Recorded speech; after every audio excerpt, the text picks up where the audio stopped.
बाबरी मस्जिद। दोस्तों, इसका निर्माण अयोध्या में मौजूद भगवान राम के सबसे प्राचीन मंदिर को ध्वस्त करके कराया गया था। धर्म ग्रंथों के मुताबिक अयोध्या हिंदू धर्म के सबसे पवित्र स्थानों में से एक है, क्योंकि महर्षि वाल्मीकि जी के रामायण के अनुसार ऐसा बताया जाता है कि भगवान श्री राम का जन्म आज से करीब 5114 साल पहले अयोध्या में ही हुआ था। और अयोध्या के भगवान श्री राम का जन्मभूमि होने के वजह से अधिकतर लोगों का मानना था कि बाबरी मस्जिद की जगह पहले राम मंदिर बनाया हुआ था। लेकिन 15वीं शताब्दी में जब यहाँ बाबर का शासन हुआ तो उसने भगवान राम के मंदिर को ध्वस्त करके एक मस्जिद का निर्माण करवाया, जिसका नाम बाबरी मस्जिद रखा गया। लेकिन इसके कई साल बाद हिंदुओं द्वारा इसका कड़ा विरोध किया गया और सदियों से चला आ रहा ये विवाद तब खत्म हुआ जब 9 नवंबर 2019 को सुप्रीम कोर्ट ने अपना फैसला सुनाया। लेकिन दोस्तों, आखिर क्या था बाबरी मस्जिद का असली इतिहास? अगर आप भी जानना चाहते हैं तो इसके बारे में विस्तार से तो बने रहें वीडियो में अंत तक। दोस्तों, बाबरी मस्जिद और राम मंदिर का ये विवाद आज से नहीं बल्कि 492 सालों से चला आ रहा है। ऐसा बताया जाता है कि साल 1526 में जब बाबर और इब्राहिम लोदी के बीच पानीपत का युद्ध लड़ा गया था तो इस युद्ध में बाबर ने इब्राहिम लोदी को हरा दिया था और दिल्ली सल्तनत पर अपना कब्जा कर लिया था। उसी दौरान बाबर ने अपने सेनापति मीर बाकी को साम्राज्य विस्तार की जिम्मेदारी सौंपी। जब मीर बाकी अयोध्या आया तो उसने भगवान राम के सबसे प्राचीन मंदिर को ध्वस्त करके एक मस्जिद का निर्माण करवाया, जिसका नाम बाबरी मस्जिद रखा गया है। इस बरदात को लेकर हिंदू समुदाय ने कई दावे किए। यह जगह भगवान राम की जन्मभूमि है और बाद में यहाँ पर राम मंदिर का होने का सैकड़ों परिणाम भी पाया गया। हिंदू पक्षों के मुताबिक ये बताया गया था कि जिस जगह पर बाबरी मस्जिद का निर्माण हुआ था उसी जगह मस्जिद के 3 गुंबद में से एक गुंबद के नीचे भगवान श्री राम का जन्म स्थान था। लेकिन दोस्तों, इन सब के बावजूद भी हमेशा से हमारे जहन में सवाल बन रहा था कि अगर बाबरी मस्जिद राम मंदिर को ध्वस्त करके बनाया गया था तो फिर उस राम मंदिर का निर्माण कब और किसने करवाया था। अब हम बता दें कि इस प्राचीन मंदिर का निर्माण एक भारतीय राजा ने करवाया था और इस बात का सबूत ब्रजगोपाल राय जी के द्वारा लिखी गई एक पुस्तक में मिलता है और उस किताब का नाम था मंदिर वहीं बनाएंगे मगर क्यों। इस किताब के मुताबिक ऐसा बताया गया है कि भारत में ज़्यादातर हिंदू मंदिरों का निर्माण राजा विक्रमादित्य ने ही करवाया था। उन्होंने भारत के अंदर 375 ईस्वी से लेकर 413 ईस्वी तक शासन किया था। इसके बाद विक्रमादित्य के वंशज स्कंदगुप्त ने अयोध्या को अपना राजधानी बनाया और उन्होंने भी 455 ईस्वी से लेकर 480 ईस्वी तक यहाँ शासन किया।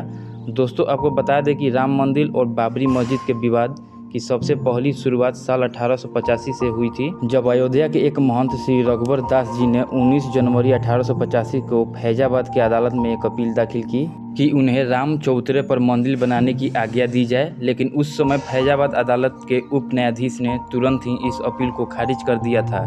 इसके बाद श्री रघुवर दास जी ने इस फैसले के खिलाफ न्याय पाने के लिए जिला न्यायालय में अपील दाखिल की थी, लेकिन जिला न्यायालय ने भी इस अपील को तुरंत खारिज कर दिया था। हालांकि अदालत के इस फैसले से हिंदू समाज काफ़ी ज़्यादा भड़क चुका था। इसके बाद विवादित मामले पर हिंदू पक्षों ने कई आवाज़ तो उठाई, लेकिन उस समय भारत की आज़ादी की लड़ाई चल रही थी और इसी वजह से हिंदू पक्षों की आवाज़ को एक साफ तौर पर नज़रअंदाज कर दिया गया था। इसके बाद जब साल 1947 में भारत आज़ाद हुआ तो सांप्रदायिक आधार पर भारत का बंटवारा होने की वजह से हिंदू और मुसलमानों के बीच की ये दरार और भी ज़्यादा गहरी होती चली गई। इसके बाद बाबरी मस्जिद और राम मंदिर का ये मुद्दा फिर एक बार सुर्खियों में तब आया जब 23 दिसंबर 1949 की रात एक बहुत बड़ी घटना घटी और भगवान राम की मूर्ति मस्जिद के अंदर पाई गई। इस बरदात को लेकर हिंदुओं का कहना था कि भगवान राम स्वयं वहां प्रकट हुए हैं, लेकिन दूसरी तरफ मुसलमानों ने यह आरोप लगाया था कि रात में किसी ने चोरी छुपके भगवान राम की मूर्ति वहां ला जाकर रख दी थी। इस बरदात को होने से मंदिर और मस्जिद का विवाद इतना बढ़ गया था कि भारत सरकार ने भी हिंदू भावनाओं के भड़कने के डर से इस जगह को विवादित घोषित करके अपने कब्जे में ले लिया था और इस जगह पर सरकारी ताला डाल दिया था। इसके बाद 16 जनवरी 1950 को एक फैसला होने की वजह से मस्जिद में रखी मूर्ति को वहां से हटा दिया जाएगा। तभी गोपाल सिंह विशारद नाम के एक शख्स ने उस मूर्ति को वहां से न हटाने के लिए फैजाबाद अदालत में एक अपील दाखिल की थी और फिर फैजाबाद कोर्ट ने इस अपील को मानकर शांति बनाए रखने का अपील किया। और फिर जब यह मामला हाई कोर्ट तक गया तो हाई कोर्ट ने भी काफ़ी समय तक यह फैसला बरकरार रखा। इसके बाद 5 दिसंबर 1950 को महंत परमहंस रामचंद्र दास ने अदालत में एक मुकदमा दायर किया, जिसमें उन्होंने भगवान राम की मूर्ति की पूजा करने की परमिशन मांगी, लेकिन अदालत ने परमिशन देने से साफ मना कर दिया था। फिर साल 1959 में निर्मोही अखाड़े ने तीसरी बार इस अर्जी को दाखिल किया। साल 1961 में यूपी के सुन्नी वक्फ बोर्ड ने अपनी अर्जी दाखिल कर वहां से मूर्ति हटाने की मांग की। इसके बाद साल 1984 में एक हिंदू परिषद कमेटी गठित की गई, जिसने इस विवादित जगह पर मंदिर बनवाने की मांग की।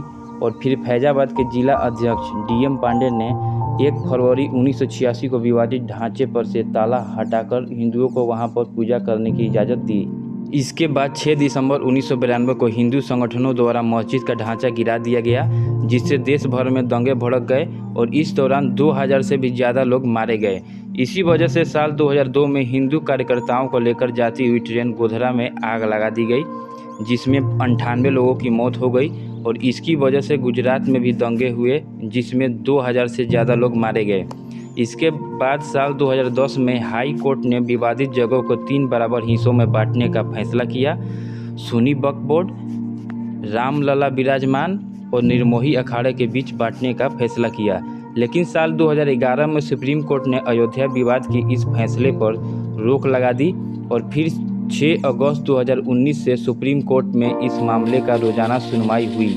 इसके बाद सुप्रीम कोर्ट में 5 जजों की एक बेंच ने 9 नवंबर 2019 को यह फैसला किया कि विवादित जमीन जो कि 2.7 एकड़ की है वह हिंदू पक्ष को सौंपी जाएगी और वहां पर भगवान राम के भव्य मंदिर का निर्माण किया जाएगा। लेकिन दोस्तों, सुप्रीम कोर्ट का फैसला होने के बावजूद भी मंदिर बनवाने में कई मुश्किलों का सामना करना पड़ा। इसके दौरान कई मुसलमानों ने मिलकर मांग की कि उन्हें भी मस्जिद बनवाने की जगह दी जाए, जिसके बाद सुप्रीम कोर्ट ने मुस्लिम समुदाय को मस्जिद बनवाने के लिए 5 एकड़ जमीन अलग से देने का फैसला सुनाया। और 5 अगस्त 2020 का वह दिन था जिसका इंतजार हिंदू भक्तों कर रहे थे। इसी दिन मंदिर का निर्माण कार्य शुरू हुआ। मंदिर का निर्माण कार्य आधे से ज़्यादा पूरा हो चुका है और यह अंदाज़ा लगाया जा रहा है कि मंदिर का निर्माण कार्य साल 2024 के शुरुआत में पूरा हो जाएगा। तो दोस्तों, ये थी आज की वीडियो। अगर वीडियो अच्छी लगे तो वीडियो को एक लाइक और चैनल को सब्सक्राइब जरूर कर दें।